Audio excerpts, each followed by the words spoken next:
Okay, before we get into that, hey everybody who's watching, we're about to do some cool stuff.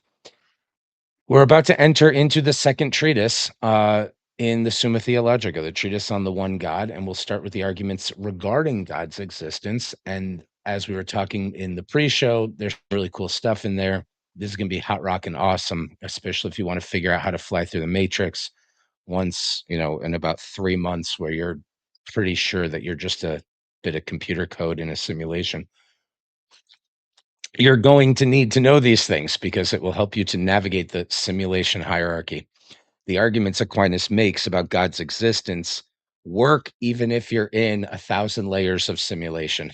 And that was by design. He knew what he was doing. So it'll be really fun. However, before we do that, I've been working all day on something fun and I just can't stop myself from sharing it. So there's a code in order to access this website. It's not published yet, but this is under classes here. This is the Aquinas class. And we've got the videos and a lot of cool new things added. So we've got our video. We've got these links here that'll take you to different sections. You say, okay, I want to go to this question here. It'll just zoom you right down to the question 6 in Treatise 1. You can click back up here to go to the last section we're just at. But not only do we have that, we also have, of course, the full text of the Summa Theologica. And then we have our little notes where we sort of formalize or take notes on the arguments that Aquinas is making in the I answer that section. But now this is new. I made a cartoon version of the objectors. I said like objector 1, objector 2. This is sort of paraphrasing what they're saying. This is Aquinas's argument about the question that's being considered. So, of course, in the first video, we saw, whether or not you need anything besides philosophy. Why not just use reason and try to come to truth that way? What is the whole game over here that these theologians that are not just doing philosophy doing with their revelation? And so he has his opinion on all of that. And then I drew some pictures and I put in some links here to other things that would be useful, like Minos paradox. So you can click on that link. Eventually, like every other part of this web page, everything is clickable and linkable. So we've got the same thing for the next 4 questions. We've got our video where we read the text out loud in the video. That's, so these 4 questions here. And we're going to start with the next treatise today in this video. But here's the text. Here's our summation of his argument or formalization of it. And then I put a lot of cartoons and pictures that sort of illustrate what it is that he's getting at, the relationship between, actually, this one's pretty fun, right? So you might have a dude who studies optics saying when light passes through one medium from one medium through another, there's an angle of deflection related to the chemical composition of the material through which it's moving, and we can call that angle theta, right? You can learn a lot from a guy who studies optics. But you might have to go up a level to the mathematician and understand, what this angle talk is all about. And he might tell you stuff about the sum of the angles sectioning a straight line add up to 180 degrees. He might say it better than that in other ways too. But then what's that founded on? What's founded on notions which lead to contradictions refute themselves. Here's our logician who's thinking. He's not even talking. He's just thinking about the things that would make it possible to do this mathematics stuff here and then apply it on that level. Well, what the heck is above that? Well, for Aquinas, what's above that is the world can be understood rationally because God has revealed himself to us as having a nature of order and reasonableness. Okay. Now, the difference between these two is Aquinas is not arguing, so we should just stick up in this higher layer here and just do theology based on revealed truth. He wants to stay on the philosophical level and say, I wonder how many of those truths I can get to just by using reason. But before he does it, he has this whole section where he says, probably not all of them. There's probably a bunch that you can only get to because God himself has created us to be in relationship with him, which I'll prove later, maybe by reason, and that he exists and all of that. And we're going to be jumping into that today. But given all of those things or establishing all of those things, it would make sense that he would be reaching out to relate to us and to tell us some things we might need to know. All right. So we can go down. We've got lots of charts and different ways of just sort of picturing the way Aquinas is looking at the relationships between these subjects and the nature of divine revelation. And like I said, this website will be live eventually. Right now, there's sort of a password for it, but that's what we added today. So let's get rid of this because this is not what we're here to do. And let's pull up what we are here to do, which is the next treatise. I'm going to move a few things aside. You have a pretty cool website It's anyway. groovy, right? It looks like the learning of the future. By the powers of autism. We're going to have fun. All By right. the power of Grayskull. By the power of Christ. That's right. So we've made it now through at least that part on the website and through the videos that we've done. As I was saying before in the pre-show, everybody is giving the feedback that we need to bring Tartaglia back, that we need to make sure his microphone is working so we can hear what he has to say.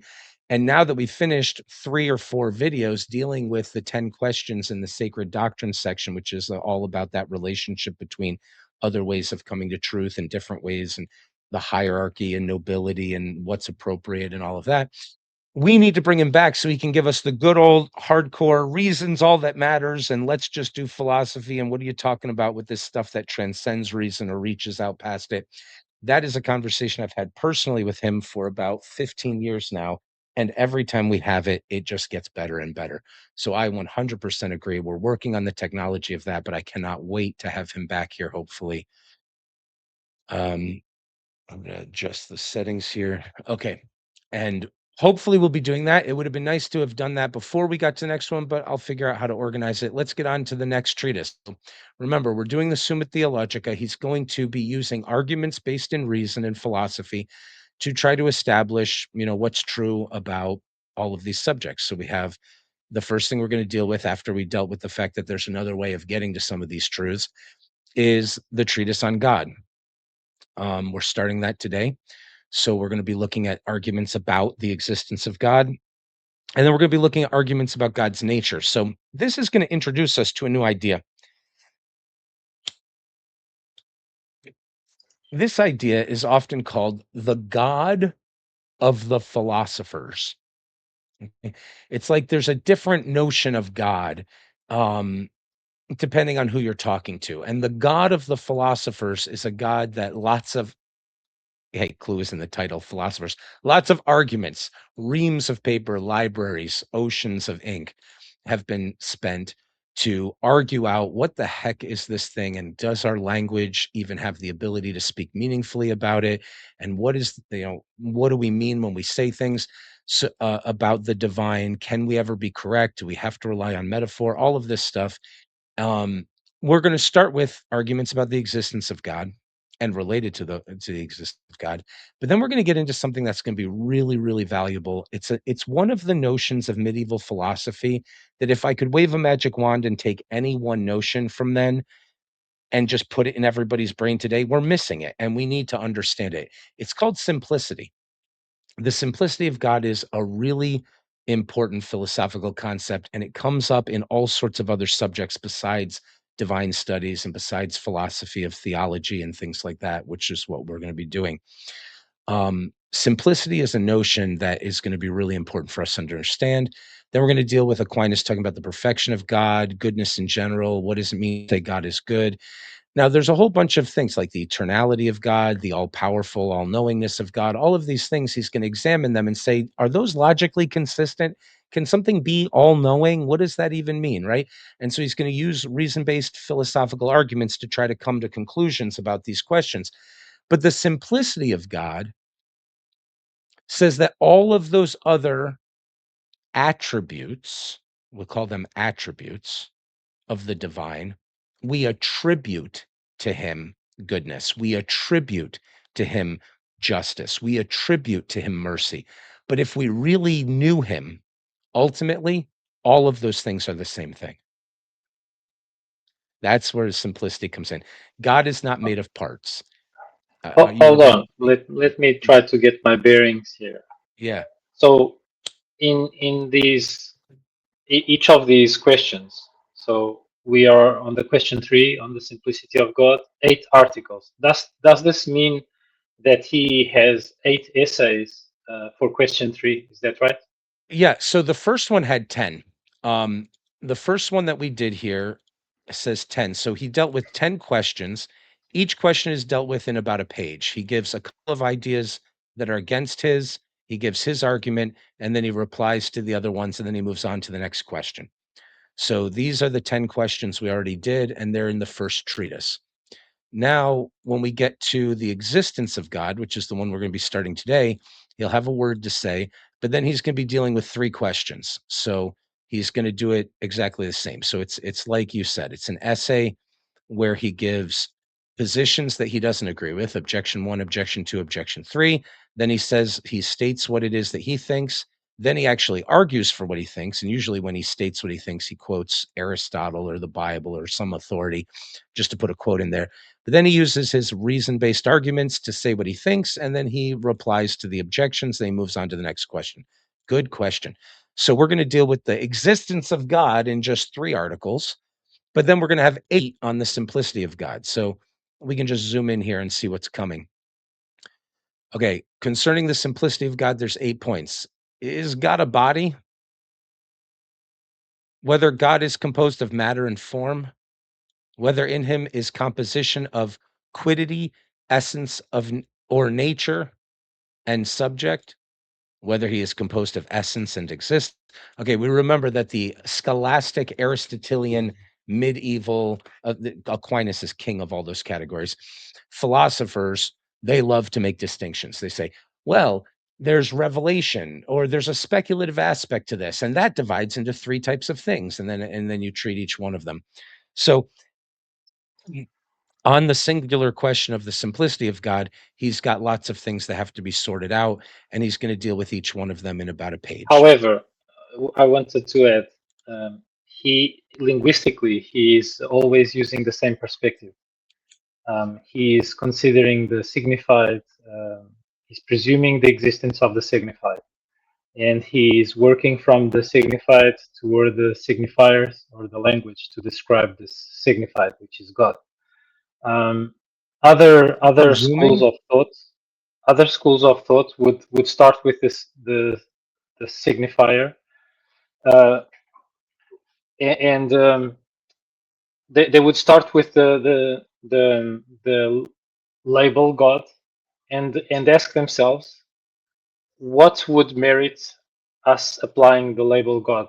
So what would be awesome enough for us to you're holding a label which says God, and what would be the concept, the thing that is so awesome that merits you sticking that label onto it, saying God, you might saying, okay, I've figured out which part of reality, if not all of reality, is God. So here is the sticker. that's in the Aristotelian style of the scholastics, a great distinction to make. I'm going to put you in charge of keeping that question in mind while we're dealing with the existence of God and see which side Aquinas falls on and tell us what you think at the end. All right. See what side he falls on with that. Because I think that's going to be very interesting. Okay, cool. So we won't look at all of these, but this is the section we're starting today. We're starting the treatise on God, and we're going to get through the existence of God, our arguments, most likely. And then there's more to go on. So then we're going to deal with the Trinity and creation and lots of other things. This is all part 1 for the Lord's sake. This is a lot of great stuff. And each one of these has dozens of questions to consider. On law is an amazing section. This is going to be really fun. Okay, and then there's the second part. There's first part of the second part and second part of the second part and whatever. There's a whole bunch of parts. So without further ado, we've reminded ourselves what we're doing and where we are in this. So let's go ahead and get into it. Like all of our classes, we read the text out loud. Oh my goodness. I forgot to click this. So I'm pointing at things and highlighting things, but you can't see them. Okay, let's do it. So Aquinas says, "The existence of God," treatise, 3 articles. Because the chief aim of sacred doctrine, as was just established, was to teach the knowledge of God, not only as he is in himself, but also as he is the beginning and end of all other things, which is why it looks like it's about other things, as he established, but it's really about all those things in relationship to their purpose and end, and especially of rational creatures. He had hinted in his last treatise about the idea that, well, if we have to use metaphor to discuss God because it's beyond the reach of our reason, there's a certain thing God created which is closest to the divine, and maybe those metaphors might be more useful. But so, as rational creatures, and of course, as rational creatures, he's going to say, okay, imagine I got plopped down on earth as a person with a brain and with no Bible and no religious text to tell me anything about God. What can I come to understand just as a rational creature? As is clear from what has already been said, therefore, in our endeavor to expound this science, we shall treat one of God, two of the rational creature's advance towards God, and three of Christ, who as man is our way to God. Cool. So he's already telling us, like, all right, start with God, then we'll start with man, and we'll try to figure out how we can climb this difficult mountain. We had a great picture of that a second ago, but we can figure out how we could climb this difficult mountain, and what hope we have, and perhaps he's hinting at a way that we can get there. Okay. In treating of God, let's just do that first. There will be a threefold division. Hey, love to make divisions. We're Aristotelian. Here we go. First, let's consider whether or whatever concerns the divine essence. Then we'll consider whatever concerns the distinction of persons. So, like we saw when we were looking a second ago, he's going to deal with God and his characteristics. Then he's going to deal with the Trinity. And then whatever concerns the procession of creatures from him. So then his creation. So it's God, then the Trinity, and then all of God's creation. Those are the three things we're going to deal with. Concerning the divine essence, that's what we're going to start with now. We must consider whether God even exists. All right. So you might be thinking to yourself, wow, we're going to talk about the Trinity and we're not going to use the Bible. We're not going to use the Bible. We're not going to say God wrote a book telling me he was a Trinity. We're going to actually like ask a bunch of questions and try to come to answers on that. Yeah, we are. We're going to do all of this philosophically. Okay. First, does God even exist? Now, this helps answer one of the series of questions that came up in the first few videos we did, which is, wait a minute, is Aquinas just assuming God exists? Because he's taking this one very specific question about the relationship between philosophical rationalism and sacred studies, or sacred doctrine, as he calls it, which is founded in faith and in revealed truth. And he's showing us how they relate. But you didn't even establish God exists. It's like, yeah, he will. Sometimes you just have to get to a different section, but he's not just going through saying, well, we'll just assume God exists.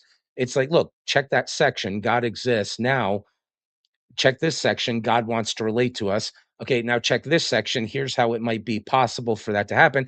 Now check this. Okay, now I'm going to deal with this tight question of, is it appropriate for divine revelatory studies to use metaphor? Okay, so he started with that because he just wanted to deal with the fact that the priests, he thinks, are doing legitimate work. It's just different work than what he's doing, and he's carving out his space to say the space I want to occupy is the rational and the philosophical only for the time being. Okay, so whether God exists, the manner of his existence, or rather, what is not the manner of his existence. Okay, we're going to find something very interesting, which is, it's possible that to talk about the divine is really to talk about what he's not. This is going to be a question that we're going to have to deal with as we try to make sense of something that is beyond our ability to understand. So, the God of the philosophers, the philosophical theology is different than things that are based in revealed scriptures and things like that, right? Philosophical theology gives us the God of the philosophers, but there's a lot of um it's not this, it's not that, it can't be this. What's left? This empty space that sort of, you've been pointing at something that you can't quite exactly pin down a little bit. So that does happen, and we'll see to what degree that happens. And then the third thing he wants to look at is whatever concerns his operations, namely his knowledge, his will, his power. Okay. So concerning the first, there are three. So these are the three questions we're going to deal with when we deal with God's existence. which is in this structure here. We should make a hierarchy of all that. Okay. 1, whether the proposition God exists is self-evident. Okay, so he's not even arguing God exists. He's saying, is that the type of proposition that must be true? It goes to the point you were making earlier, I think. Whether it is demonstrable. So maybe it's self-evident but even if it is, can you prove that he exists anyway by going and examining things in the world? And then the question is whether God actually exists. Okay, whether the existence of God is self-evident. So again, the first thing we get are 3 objections. So sometimes it's 2, sometimes it's 4, whatever. But here we have 3 objections. These are going to be positions he doesn't hold that he's going to want to argue with. So Hold on. Just before I have to you pause. forward, just a little joke. You were saying you were autist. This guy knocks it out of the park completely. Hi, he's awesome. Yeah, He's super obsessed with superhero. order. Yeah, superhero. This is what we meant by making distinctions. The scholastic medieval philosophers, there were the Neoplatonists, or there's this conversation happening between the two, but the scholastics revered Aristotle. They basically won arguments with each other simply by quoting Aristotle sometimes, or at least it looks that way to us. Aquinas is going to give us his arguments, but um, yeah, distinction, distinction, distinction. Let me cut it into categories. Let me say, okay, of purpose, there's 4 types of purpose. There's proximal purpose, there's ultimate purpose, there's this, there's that. Let's examine each one of those and break them apart. And this one, it divides into 3. So we're going to do a lot of that, which is fun. Okay, so the first question is whether or not the existence of God is self-evident. The first person he's going to disagree with might say, it seems that the existence of God is self-evident. Now, those things are said to be self evident to us, the knowledge of which is naturally implanted in us, as we can see in regards to first principles. As Damascene says, the knowledge of God is naturally imprinted in all. Therefore, the existence of God is self evident. Okay, so somebody might come in and say, you know what? We don't even need an argument for God's existence. It's the sort of thing you can't really deny, it's sewn into you. Another person might say further, those things are said to be self-evident, which are known as soon as the terms are known, which so this is analytical truth, right? Which the philosopher, now again, whenever he quotes the philosopher, he's quoting Aristotle, which the philosopher says is true of the first principles of demonstration. Thus, when the nature of a whole or of a part is known, it is at once recognized that every whole is greater than its part. Okay, so what would an example of a truth like this be? The famous example is all bachelors are unmarried men. All you have to do is know what the word bachelor means and know what unmarried means and know what man means, and you know that that's true. You don't have to go and knock on everybody's door and say, "Excuse me, are there any bachelors in here? I have to ask you a question. Are you married or are you unmarried? Are you a man or not?" You don't have to go examine. It's just there. Once you know what the words mean, you know whether or not the statement is true. Okay. Known in whole or in part, it is this one. You still need to know if that word is applicable to the individual. I want to see if we can make you a little louder. It might be on the mic. Okay. There's a problem. Let me just see what I can do. Did you understand me? That's all. Say that again. So what I was saying is you still need to verify if the word applies to the individual or if the word applies to the Yep. whatever entity exists in this realm. Okay. So if you meet a person and you want to find out if they're a bachelor, you might have to you might have to do some investigation, right? You could ask them, "Are you married?" Or maybe he's a charlatan who blew in from out of town. This is actually why we have in wedding ceremonies if anybody has any cause why these two should not be married, let them speak up. Now, the reason why we say that is sometimes a drifter comes into town, you can't look up the records, you don't know he's got a family and a wife in another town, and that would be a reason why they can't get married. But in order to make it legally official, it's like, look, we've tried looking into this. Anybody needs to speak now because they're about to be married. Um, so you could go and investigate in one specific case. So that would be, a posteriori. That would be evidentiary. But what this question is, these objectors are saying, I think God's existence is analytical. If you knew what the word God meant, you would know that he exists. Yeah, I really doubt that most people actually know what a heavy, very big word like God actually means. Yeah. No, Yeah, the analytical arguments for God's existence are really awesome. The ontological arguments, these are powerful arguments. I would love to do some Anselm. Maybe we'll do a video on Anselm if we get through this, and it seems like a good thing to supplement what we're doing. There are some strong arguments that if you knew what the word God meant, you would know it's impossible not to think that existence is a part of that. yeah. It looks like a charlatan argument, but it's not. It's But actually a but really but powerful who one. knows? Maybe if you actually knew what God meant, you would either become so happy that nothing could make you miserable, or you would go mad. I have Okay, no idea, so but that's that. I think it would be pretty extreme. There's a great meme of that. Remember, I'm gonna look it up really quickly. This is a lot of fun. Do you remember the Kierkegaard, um, Nietzsche meme about that? Hmm. You know the meme where somebody's sitting in a train and they're looking out the window and they see, like, Oh, cliffs and it's yeah, ugly, it's and then on ugly, the other side, it's depressing. sunny and valleys, and Yeah, so one person's, like, grumpy looking out yeah, the window, and the other person's like, "This is great." So somebody took that and made both sides cliffs. Like cliffs of insanity, like horrible, ugly, disgusting. And they put Nietzsche on one side and Kierkegaard on the other. And Nietzsche's sitting there going, God doesn't exist. And Kierkegaard's on the other side going, God exists. it's it's a great meme. yeah. I'd love to find It's it. kind of like the arguments some scientists talking about aliens said, and I'm not, or maybe he was a sci-fi author. Maybe I think it was Arthur C. Clarke who said this. He said either aliens exist or don't, and both possibilities are equally terrifying, and you could just replace aliens with God. Yeah, yeah, yeah. That's really good. This is a lot of fun. Okay, everybody. This is awesome. Okay, so he's referencing analytical arguments and saying, I think that God is like that. So the proposition God exists is like that. Let's see what he says. But as soon as the signification of the word God is understood, it is at once seen that God exists, for by this word is signified that thing greater than which you cannot conceive. Okay, that's Anselm's argument, right? We could be careful in how we read this. For this word, God, signifies that thing than which nothing greater can be conceived. But that which exists actually and mentally is greater than. Show us the text. Oh, thank you for interrupting that. That was a mistake.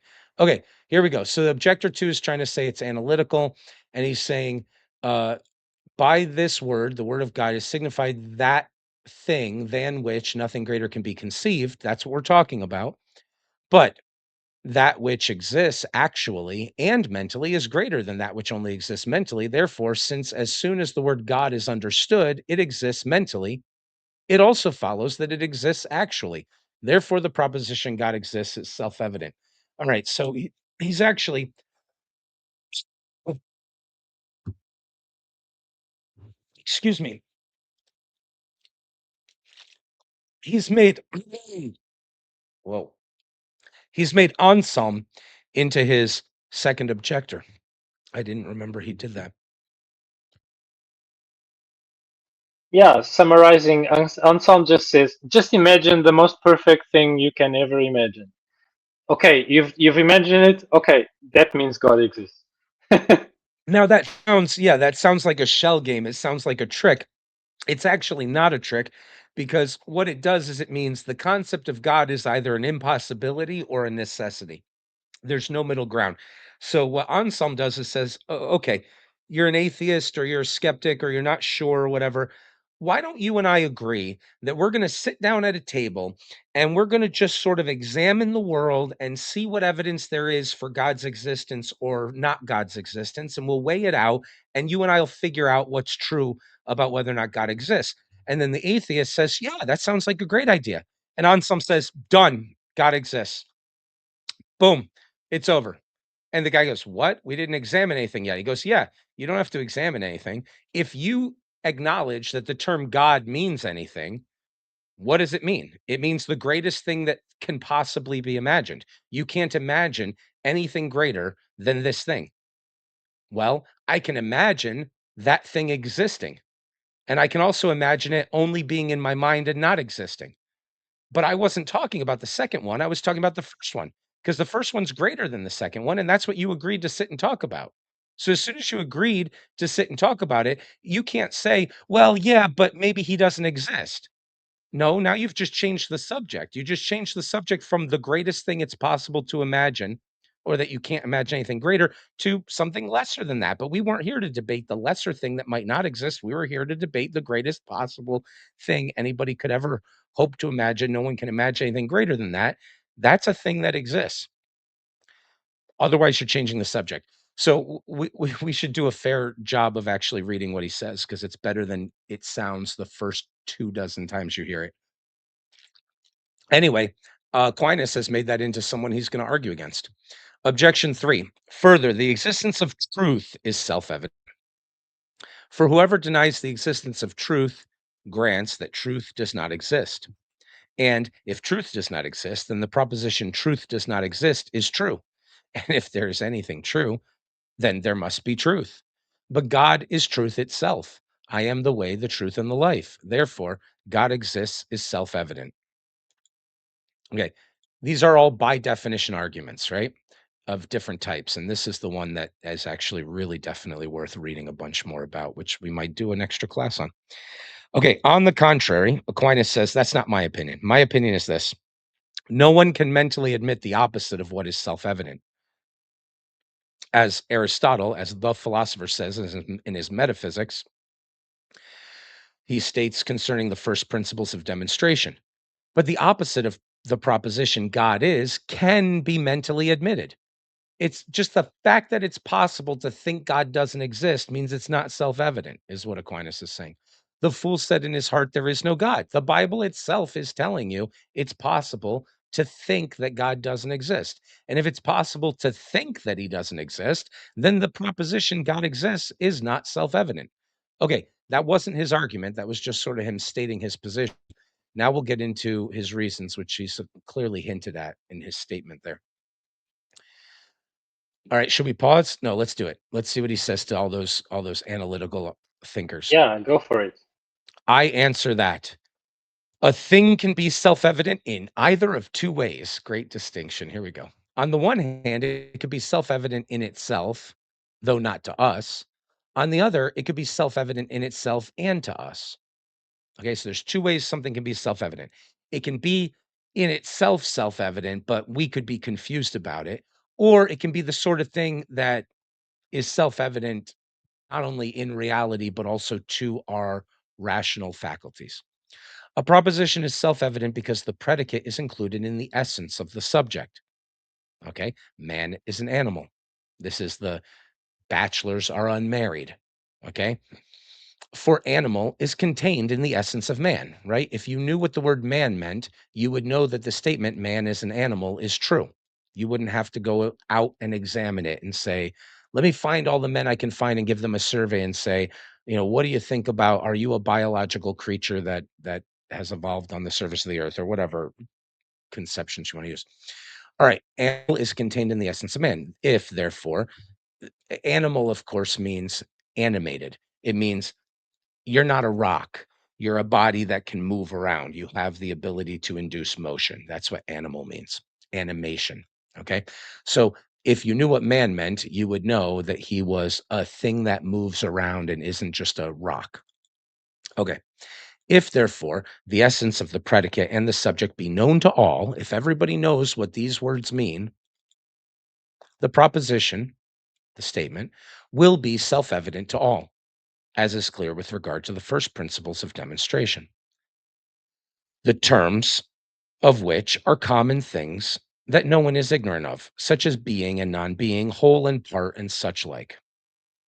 If, however, there are some to whom the essence of the predicate and subject is unknown, the proposition will be self evident in itself, If you knew what it meant, you would see it was self-evident, but to those who don't know what those words mean, the predicate and the subject, right?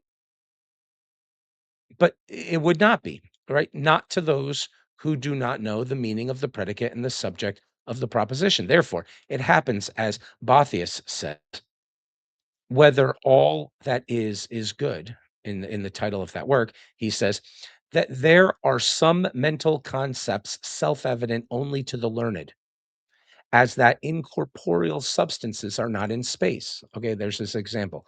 His example is that incorporeal substances do not have location. That's something that only learned people know. You might think, oh, the rock is over there, and the thing that doesn't have a body is over there. But the learned who have studied what these words actually mean understand, oh, no, no, no. If you don't have a body, you also don't have a place. Therefore, I say that this proposition, God exists, it of itself is self-evident. It is self-evident that God exists, but only if you really know, and it takes some work. It's not just ingrained in you, as was argued above. If you really know what those words actually mean, for the predicate is the same as the subject because God is his own existence, as will be hereafter shown in question 3, answer 4. Now, because we do not know the essence of God, all right. So we don't actually know, right? We're just rational creatures on earth. We don't actually understand the essence of God yet. We'd have to learn that this is the case. The proposition is not self-evident to us. It is self-evident because he's being qua being. He's the source of all being, right? We'll figure that out. We'll learn what we have to learn to figure out that that's true, but it's not just something that we know when we wake up in the morning. It's not something that you could have known 200,000 years ago if you were a part of a pagan society that didn't teach it necessarily. But that doesn't mean that through reason alone, without revelation, Aquinas might be able to establish all of that. So you might get to the point where you can see the self evidence of the proposition God exists, but he's putting it in that category of if you learn enough about other things, analytical and maybe experimental, you can come to understand that this proposition is self evidently true. Okay. Now, because we do not know the essence of God, the proposition is not self evident to us, but needs to be demonstrated by things that are more known to us, though less known in their nature, namely by effects. So he says, look, it's not good enough to have an analytical argument for God's existence. We're going to have to go and explore nature and study the world to find out if God exists. Okay. Yeah, this is a bit like saying, well, I can't use my unaided senses to see wind, or even the origin of wind, whatever fundamentally causes wind. But I can experience the effects of wind, be it very strong wind that shreds the roof of a house, or very soft wind that just caresses your face. Um, and with God, I think we are even more removed from the origin than with this example of wind. God We are. is probably an upstream initiator of the very fact that logic even is possible in this universe. You know And where he's going, man. You got yeah, you got well, Aquinas figured out yeah, here. well, I never read Aquinas, but I've read some Aristotle. So um, that was a perfect metaphor. So let's say, okay, I can't see the wind, but I can see the effects of the wind. What Aquinas is going to do, and this is what's going to blow everybody's hippie noodle, because this is coming up real quick. Aquinas is going to say, okay, here's a contingent thing that you can see the effect of. It's a domino hitting a domino, hitting a domino, hitting a domino. Everything's like that. Cause and effect. You can figure out the wind, you can figure out optics, you can figure out all sorts of stuff. Let's do all of that. Let's study and study and study what's going on with cause and effect. The fact that everything can be described that way is going to lead him to the conclusion that there was a prime mover to knock over the first domino, because you can't have an infinite regression. We wouldn't get here. If so, I don't want to spoil it, but he's going to do exactly what you said and say, okay, let's figure out the wind, but then let's go back and figure out the principles of pressure and air pressure and fluid dynamics. Okay, let's go back and figure out the principle of the necessity of an effect following its cause. Okay, if we keep going back and back, we're going to get to an undeniable reality, or understanding, an undeniable understanding and it's even going to give us a glimpse into the nature of the divine. Okay, so this could be you've got great instincts for knowing what's coming ahead of time. This is fantastic. All right, let's just quickly see what his replies are to these other arguments. Reply to objection one. To know that God exists in a general and confused way is implanted in us by nature. Sure, inasmuch as God is man's beatitude. It is kind of sewn into a little bit. I'll grant that. For man, but only in a general and confused way. For man naturally desires happiness, and what is naturally desired by man must be naturally known to him.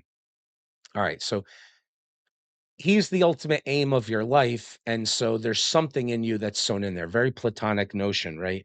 Um, Okay, well, we saw a little bit of that in his earlier treatise as well, that there's the Meno paradox going on here.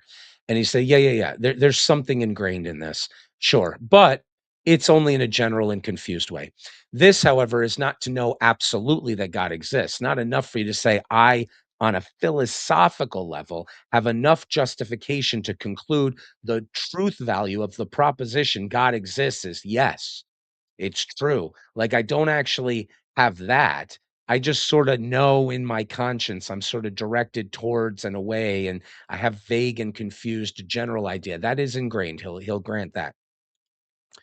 Just as to know that someone is approaching is not the same as to know that Peter is approaching, even though it is Peter who is approaching. For many, there are who imagine man's perfect good, which is happiness, consists in riches, and others in pleasures, and others in something else. Okay, so we will eventually figure out that man's perfect bliss and happiness is the knowledge, the direct knowledge of God. We'll figure that out.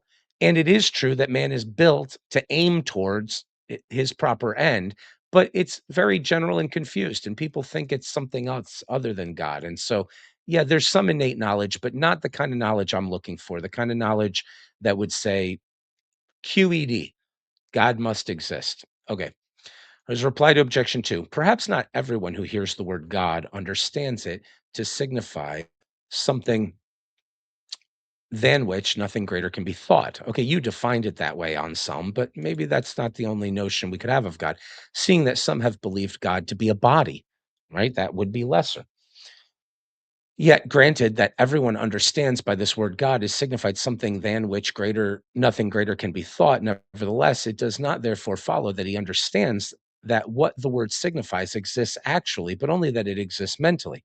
Nor can it be argued that it actually exists unless it be admitted that there actually is something than which nothing greater can be thought. Okay, I think Anselm wins this argument, by the way, but we'll have to give Anselm his opportunity. Just before we move forward, this is also related to a notion, which is I have my concept of God, even though I'm not sure that this concept reflects something that really exists. So I'm unsure that God exists as I conceive it.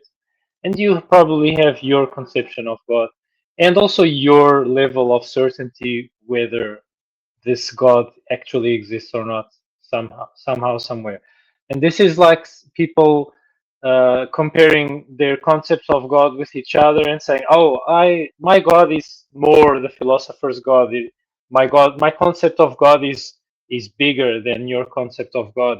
It's more awesome." And this was basically the theological discussions of most of the ancient world, where different gods existed within different boundaries of landmass, and even and you would cross the border from the Levant to the upper north to uh, Phoenician territory, and suddenly you leave the domain of Yahweh and go to the domain of Melkart. And how would you figure out? Well, is Yahweh greater than Melkart, or vice versa? How would you know? And now it's the same thing. We're having the same discussion that the Phoenicians had versus the Hebrews, but at an individual level. So here I am, Roger, with my concept of God, and he's called God the same way as your concept of God is called God, because that's how language works. But probably my concept of God is different than from yours, and we have only if we discuss, might we get an idea that maybe I'm not imagining or conceiving God as awesome enough uh, versus your concept of God. We are I having hope that this makes sense. individual conversation right now, but we're also having it culturally, right? Civilizations are collapsing all over the place right now. This question matters, right? We're in the same place as 250,000 years ago. We're trying to figure out how to aim properly and what the proper aim is and all of that. And it does happen in individual debates and communication and loving conversation where people appreciate the intellectual virtue of the other and they disagree and they go back and forth and they share new ideas.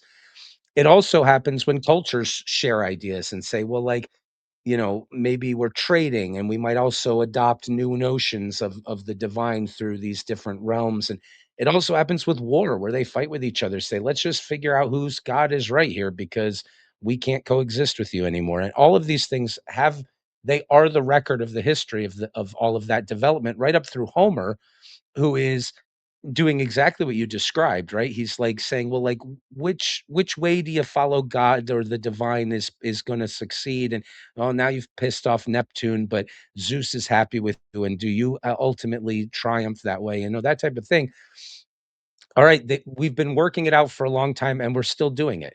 One of the greatest things about academic pursuits and what we're doing here is we get to join the greatest record of the greatest conversations that our species has had, catch up on what the greatest contributors have said in that conversation, and then try to apply it in our blood in real life as we try to work out how to live. Um, what would be a better use of our time than that? Nice comments. Thank you for saying this. And let me move this here. All right. Very groovy. Okay, we got to get into this. So let's just see. Reply to objection to the existence of truth in general is self-evident, but the existence of a primal truth or first truth, prime mover, that type of thing is not self-evident to us. You can get there through evidence, maybe.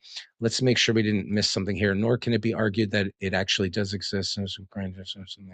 Thought, and this precisely is not admitted by those who hold that God does not exist. Okay. I do think all right. By the way, you mentioned what I think. Just in your none of this is about what I think, right? My view happens to be with William James that a QED argument for God's existence gets rid of the whole point of faith to begin with, and what Aquinas is aiming to achieve here, maybe for a few very blessed people, can be a wonderful thing, but it's not the nature of the struggle that we're in, and that well, more relational or whatever. It doesn't matter what I think. That's not what we're here to study. We're here to figure out what Aquinas has to tell us. There's some big promises about what's coming up here. We should actually fulfill some of those promises and get to it because these arguments are better than anybody knows. I happen to think that Anselm wins this argument over here. When he's pitted against Aquinas in the boxing match of Aquinas and Anselm, I think Aquinas even suggests that, yeah, ultimately, if you knew what the words meant, you would know that God exists. But at the same time, Honestly, I believe Aquinas, and I know very little of Aquinas, but at least I know that he's a huge Aristotle nerd. And it seems that philosophically, Aquinas is very rigid because he's kind of like Aristotle. He has an Aristotle one-itis going on. So he uses Aristotle as the uh, philosophical foundation to his almost his entire way of thinking. And well, if he were around, we would all, he would benefit by having recommendations of further reading for example, other logicians or other theologians, even you can't even outside say of the other Western tradition. logicians to Aquinas. It's Aristotle all the way, baby. Yeah, it's all Yeah. Aristotle all the way. Yeah. No, but no, of course, he quotes others and reads them. I'm just, yeah, agreeing with you and making a comical point that's like, yeah, this is Aristotle's the chief dog. You quote the philosopher, you're basically convincing 99% of the other scholastics that you got it right. Okay, so the first question is, do we know that God exists analytically? And his conclusion is not really. Kind of, sort of, if you're very learned, you could understand it that way. But the mere fact that people can say they don't believe God exists, he thinks that undermines Anselm. And I'm 100% sure that we're going to do a video on Anselm before we move on much further. The next question is, okay, if it's not analytical, can it be demonstrated? Like he's not demonstrating it right now. Before he gets to making arguments for God's existence, he's saying, is this the sort of proposition that could be understood analytically to be true? He doesn't buy it. Okay, is it the sort of proposition that you could go out into the world and investigate and ask questions and analyze and examine, and then you would come to a conclusion whether or not it was true?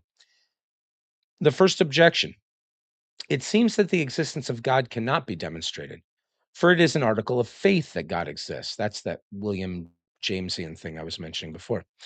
But what is a faith cannot be demonstrated, right? If you can demonstrate it, there's no room for faith anymore. Like if I told you the sum of the internal angles of a triangle add up to 180 degrees. In other words, they're the same thing as a straight line. You've turned yourself around 180 degrees if you follow all those angles. If I demonstrate that to you through geometry so that you see clearly that it is true, there's no room for you to believe it anymore. You just know it. All right. So if we could demonstrate God's existence, where would faith come in? And I thought this whole God thing had to do with faith. So this objector is saying, wait a minute, Aquinas, before you get too carried away with yourself, if you did come up with a really good argument that could demonstrate to me that God exists, you should crumple up the piece of paper you wrote it on and toss it into the furnace, because I don't want to hear that. I'll have no room for faith anymore. How can I find God if I don't have faith? That was how I understood it. You're getting rid of the most important virtue. Okay, that's an interesting objection. He's not being easy on himself. He's given himself good arguments against what he's about to do. A demonstration produces scientific knowledge, whereas faith is of the unseen. Therefore, it cannot be demonstrated that God exists. We'd be in trouble if you could. Objection two: further, the essence is the middle term of demonstration. We can talk about some Aristotelian logic in a moment, but okay. But we cannot know in what God's essence consists, but solely in what it does not consist, as Demosthenes says. Therefore, we cannot demonstrate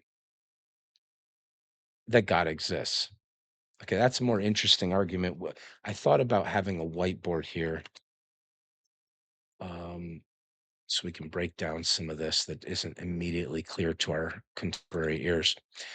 So the essence is the middle term of demonstration, but we cannot know in what God's essence consists, but solely in what it does not consist of demonstration. Okay.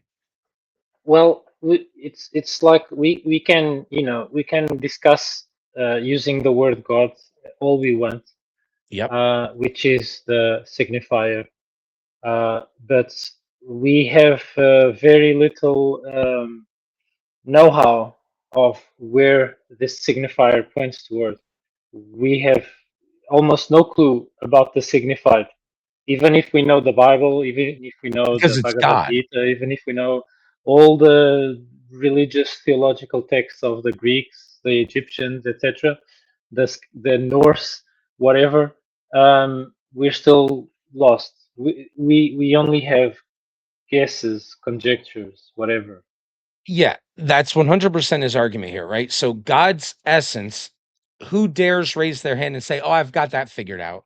Oh yeah, I've got my head wrapped around that. I understand that." You can't by definition. It's beyond you, it's transcendent. That's the whole point of why we're using the word to point at it.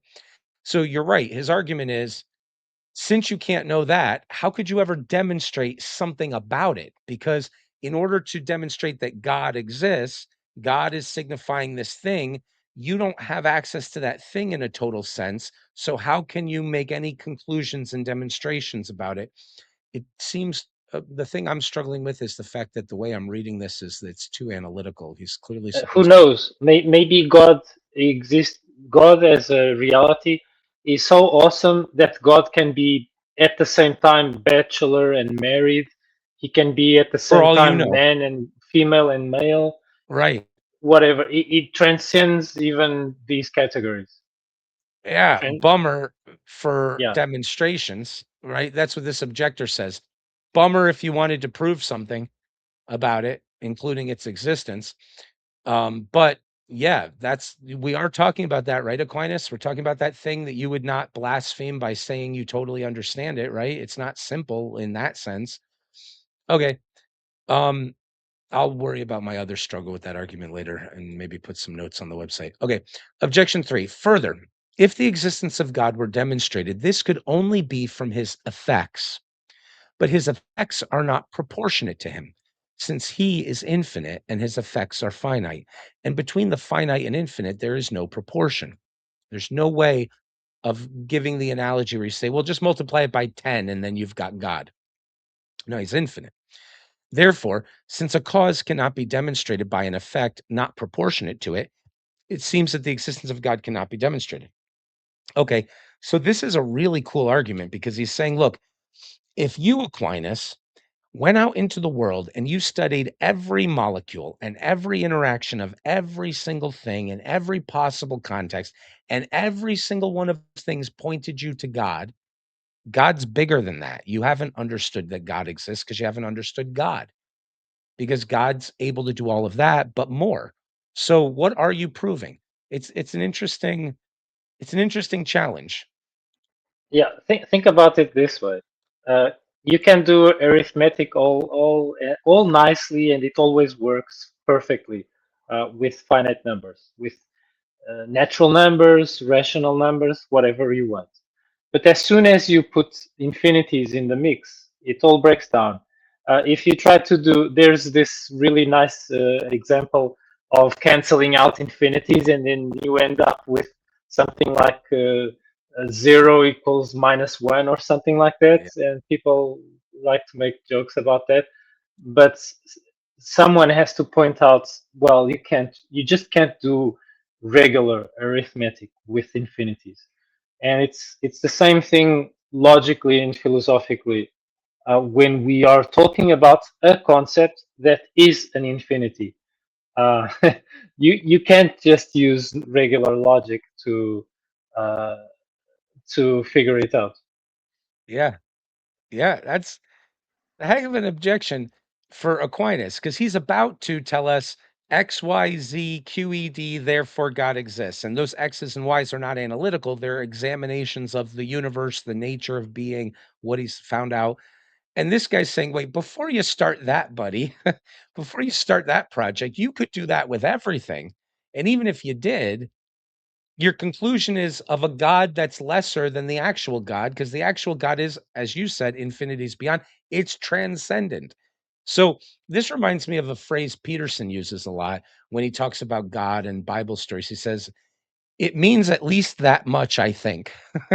I love that group of qualifiers, right? So he's like reaching out and he does that like thing where he's like trying to make his ideas spin out of nothing, but he's like reaching out and speculating. And it's great to watch because it's like a tightrope walker who's like taking steps to reach out at something. And then when he thinks he's grasped it, as soon as he thinks he's grasped it and he's been able to eloquent like communicate it to you, he immediately says, "No, no, no, no, wait, don't make an idol out of that. I think it's at least that much. That's all I'm saying. It's bigger than that, I'm sure." Right? It's really fantastic. It's the proper way of approaching these things. So we'll see what Aquinas does with that. But that's an objection, not really from the atheistic side, but from a piety side. You know, there's something that Nietzsche said that's worth bringing up here. If so this is sort of meta theological conversation, right? We're talking about what does it mean to talk about God before we even get to the arguments of God's existence, and can we even speak meaningfully about it, right? So great place to start. Thank you, Aquinas. It's possible that you might find yourself on a world where everybody's talking about God all the time, and you know they're wrong in most of what they're saying. In fact, it's kind of blasphemous. The more they try to praise him, the dumber they make him look.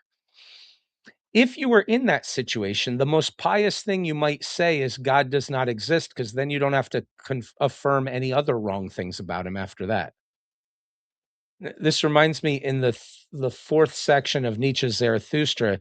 Zarathustra is talking to the last in service, the most pious man other than Zarathustra, and they're finding out what they have in common, and what they have is difference. And in the middle of Zarathustra's conversation with him, the Pope says, Zarathustra, Zarathustra, it is thy piety which makes thee say God is dead. Which is a hell of a relation there. It's like, yeah, there's a big trick that Nietzsche's doing the entire time. It's his love of the divine that makes him say to all of you, the idol you have in your mind is dead. So start looking for something better.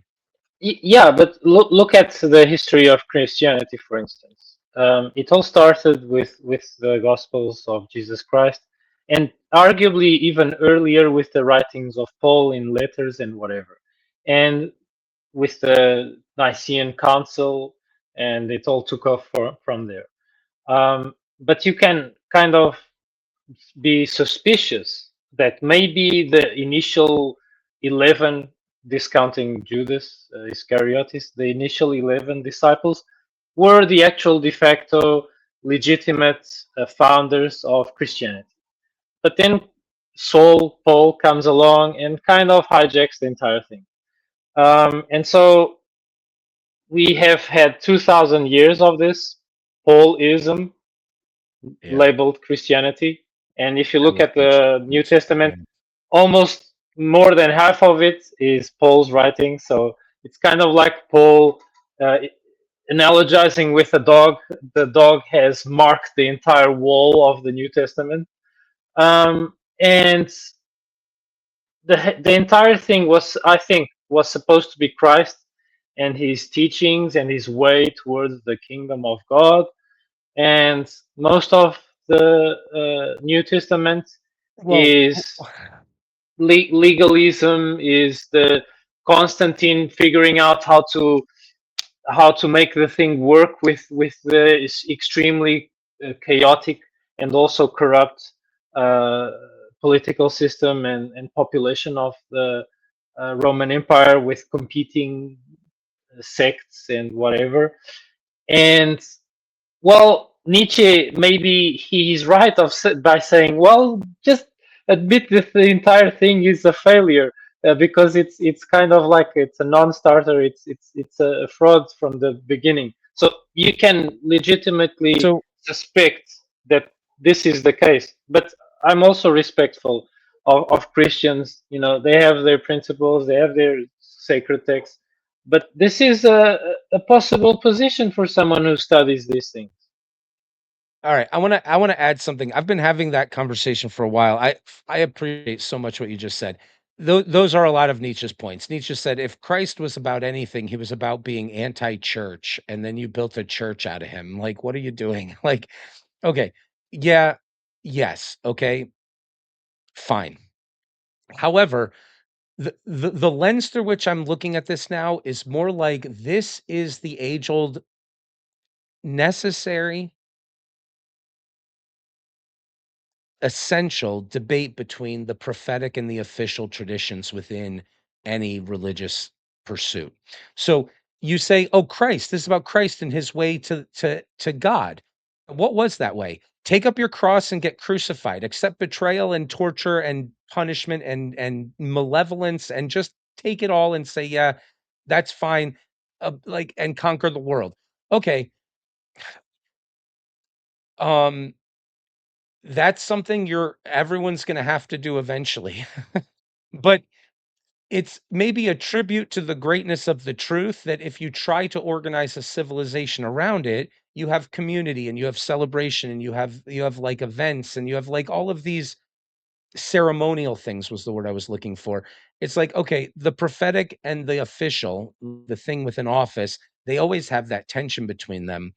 And I hate to say a lot of positive things about Paul in this context because I really do resonate with the criticisms that from Nietzsche that you're rehearsing very eloquently there. But it's possible that it's the same thing being expressed in two different ways, and um, maybe there's just one prophet at a time, and maybe maybe that's not such a bad thing. Anyway, there's definitely a tension there. There's definitely a tension there, and Nietzsche was not wrong to point out that, like, wait a minute, Christ was, if he was against anything, it was church, and you just built all the rules about having a church around it. Like, what's going on here? Um, Yeah, and speaking of Paul, here he comes. He's quoting Paul there. yeah. Okay, let's see. All right. So, did we read this yet further? The existence of God. Yeah. Okay. Cannot be demonstrated. On the contrary, says Aquinas, the apostle says, there you go, the apostle. So, just like the philosophers, Aristotle, the apostle is Paul. The invisible things of him are clearly seen, being understood by the things that are made. But this would not be unless the existence of God could be demonstrated through the things that are made. For the first thing we must know of anything is whether it exists.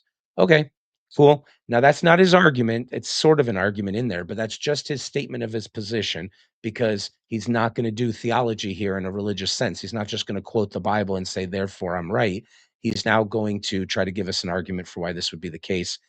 And if he does assume things in this argument, like God's, if he did exist, would have this attitude or whatever, that will be dealt with in another question. Okay, so here's his argument. Demonstration can be made in two ways. Okay, so he's actually granting a germ of truth to both of the sets of objections, which he hasn't really done in a lot of the other previous questions here. So it's almost like he has one foot in, well, yeah, you could analytically understand that God exists if you were very learned, but that's not most people. So I'm going to say that that's not really a thing. Now he's going to say, well, there's two ways to demonstrate something. One is through the cause and is called a priori. That's the thing we were referencing a second ago. And this is to argue from what is prior absolutely. The other is through the effect, and this is called a demonstration a posteriori. This is to argue from what is prior relatively only to us. When an effect is better known to us than its cause, from the effect we proceed to the knowledge of the cause. We do this all the time. That's a legit move. He's saying, stop acting like that's not legit. And from every effect, the existence of its proper cause can be demonstrated. I wasn't trying to prove everything about God. I was just trying to demonstrate that he exists, right? So that third objection doesn't count, he's saying. So long as its effects are better known to us, because since every effect depends upon its cause, if the effect exists, the cause must pre exist. Hence, the existence of God, insofar as it is not self evident to us, can be demonstrated from those of his effects which are known to us. Okay. So he ended up bringing up this whole a priori thing again, but he had already dealt with that in the previous question.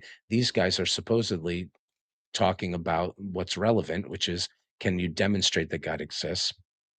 Um, Okay, but he's saying, yeah, you can do it. You can prove things logically in one of two ways. You can just logically, analytically prove it, or you can go and examine the world to prove it. And just because I'm using effects in the world and knowing that their cause exists doesn't mean I'm claiming to know everything about God just from the fact that I can demonstrate this one feature, which is he definitely exists. Okay, so let's see his direct responses here. Reply to objection one: the existence of God and other like truths about God, which can be known by natural reason, are not articles of faith, but are preambles to those articles. For faith presupposes natural knowledge, even as grace presupposes nature, and perfection supposes something that can be perfected.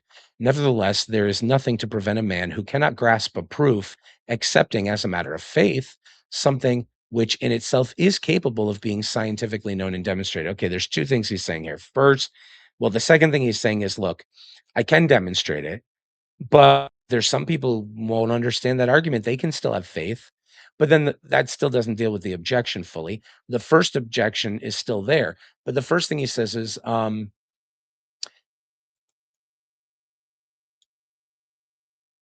he's pointing at something, and I hesitate to say this. It's come up a few times already, but I'm really hesitating to say it because I don't want to put an idea into his thinking here. There seems to be an implicit Okay, I'll say what I can say without adding anything to the text.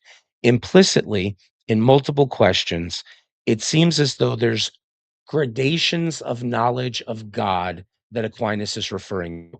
There's an ultimate end type, like, I don't want to say relational because that's not what he's saying, but there's an ultimate end kind of real knowledge.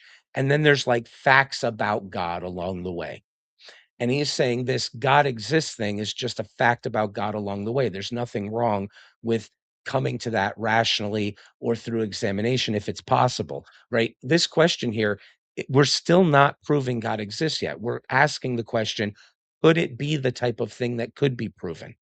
All right. So he's saying you can't say ahead of time it's not the type of thing that could be proven because it leads you to absurd conclusions and things that you know can't be right, and he abolishes faith. He's saying, look, the fact that God exists is not the kind of knowledge you need of God anyway. You still need faith along the journey beyond that. But the fact that he exists, I think it can be demonstrated. Um, and so he's dealing with the objection in that way. So that does actually answer the objection. The second one is just added gravy, like, oh, and there's even more room for faith. If you're too dumb to understand my argument about God existing, you can have faith in that too and still get all the way to God. And isn't that great? But this first part is, again, it's happened a few times. I've hesitated pointing it out, but there's gradations of knowledge of God that are going to be relevant. And Just maybe, before you move forward, yeah, um, I think there's one aspect of people saying that they have faith in God that it doesn't seem he's appreciating here. Like the people in the general population who aren't very studied philosophically and theologically and whatever, but they actually do grasp the yeah. article of faith of claiming God exists because they have a gut feeling that God exists and whatever. And perhaps psychologically, from them, a lot of this is they really need God to exist in their minds, in their hearts, because it's a comfort. It's a comfort for a child, for a parent to be there. It's a Perhaps, comfort yeah. for an I'm not adult sure that with would count as faith Aritcles, then in that case. for a God, for God or a God or something awesome that is loving to actually be there, even if they are clueless to actually ever um, proving or having any chance of proving that God exists. Okay, so there might be a category of people who are blessed in that they are inclined to believe in God and want to, and he does exist. There are other people who maybe take as an article of faith, I will live and think about the world as if I know God exists because I take it as faith that he does. And I need to know that for all these other things. I don't have to be a philosopher and figure out if I can demonstrate that. I'm just going to put that in my bag of truths. God exists, and I'm going to march forward. And then there's this other level of people that Aquinas is in, which is um, maybe I have faith also, and maybe it's necessary to get all the way there, and maybe it's sufficient to get all the way there, even if you don't do this logical reasoning argument thing. But I'm going to do the logical reasoning argument thing and see how far that gets me, and then continue with faith where I have to beyond that. And that's what this whole book is, just how far you can get just using reason. Um, that's an interesting point. Thank you for making that. Okay. I don't know if we're going to get to the arguments for God's existence here, but let's at least wrap this up. So reply to objection two. When the existence of a cause is demonstrated from an effect, this effect takes the place of the definition of the cause in proof of the cause's existence. This is especially the case in regard to God, because in order to prove the existence of anything, it is necessary to accept as middle term the meaning of the word and not its essence. For the question of its essence follows on the question of its existence. Now, the names given to God are derived from his effects. Consequently, in demonstrating the existence of God from his effects, we may take for the middle term the meaning of the word God. Okay, He's he's granting a limitedness. Again, there's another grant to the limitedness of the kind of knowledge you can get this way. There's a kind of knowledge that you can get. So if we go back to the objection here, he's saying, well, you can't fully understand God. He goes, no, I'm not trying to fully understand God. I'm trying to demonstrate his existence. It's a very limited question that I'm dealing with here. And, you know, if you think that that's not a good way to think, this is how you think, and it's how you should think.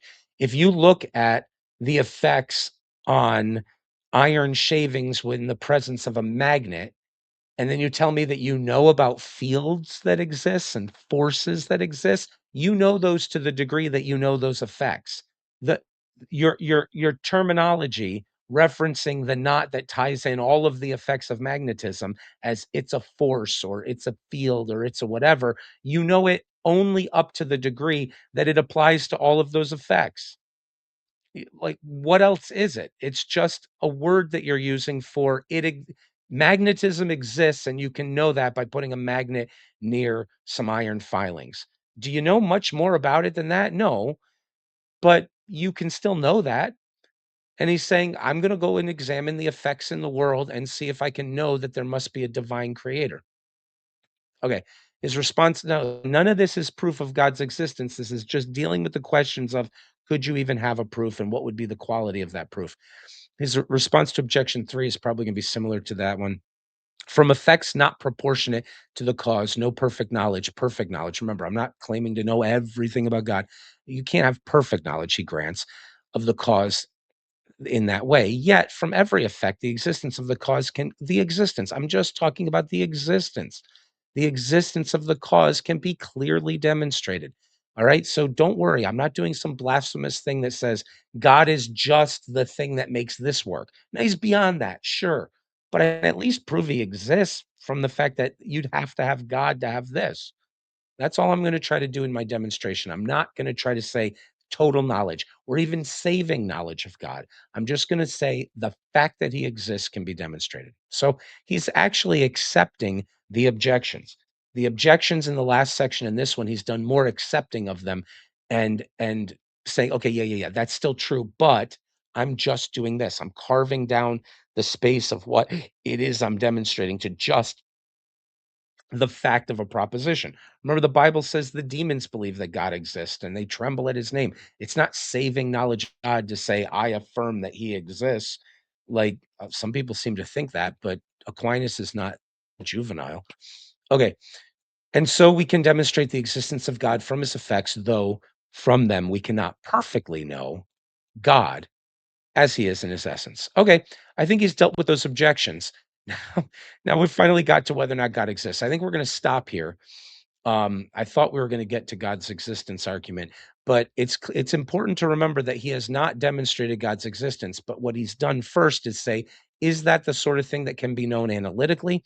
Is it the sort of thing that can be known a posteriori? And so those two questions have been done. Is God just a self-evident proposition? If not, can you demonstrate him analytically or experimentally, like, by examining nature? Now that he's said, look, I carved out the space, it is possible to prove him somehow. Maybe. Let's see if we can do it. That's where we're going to have to pick up next time. This has been a really good. We'll keep talking and we'll do an after show as well, like we used to do. But this has been a really, even though it wasn't what I wanted to get into, it's been a really good philosophical opportunity for us to talk about different ways of thinking and the difference between analytical and experimental and all of that stuff. I mean, and we get to see just how carefully Aquinas is going to do this reasoning thing. He's not going to just jump in and be like, oh, let me prove God exists. Well, wait a minute. There's some objectors over here in my own mind that I'm making up as puppets. But hey, they think that might not be possible to begin with. So why even start trying? We have to first prove it would even be possible. And, so he does that. And he does it with respect to thinking and reasonableness, but he also does it with respect to the consequences it would have um, to what he'll eventually establish as the ultimate aim of human life, which is God. Yeah, So, this is the unmistakable mark of Hellenistic thought here going on, which is for us to actually think clearly about things. We need to analyze things from different perspectives, even if some perspectives may be flawed. But we need to know why they are flawed and how they are flawed, so we can at least by Mm. exclusion kind of do the differential diagnosis of philosophy to end up with at least the most likely thing that survives this onslaught That is of you know of trying to deconstruct everything to see what remains. That's the best comment that's been made the entire video, so I'm gonna restate it and then end it on that. If you've ever felt to yourself, "I wish I could be in the forum. I wish I could be in ancient Athens and have a conversation like those that they were having." That's how Aquinas felt, and his solution was to just have it anyway and do it again. So that's an awesome note to end on. Thank you for that. We're gonna end the stream, and we'll continue doing this, and we'll see you again soon.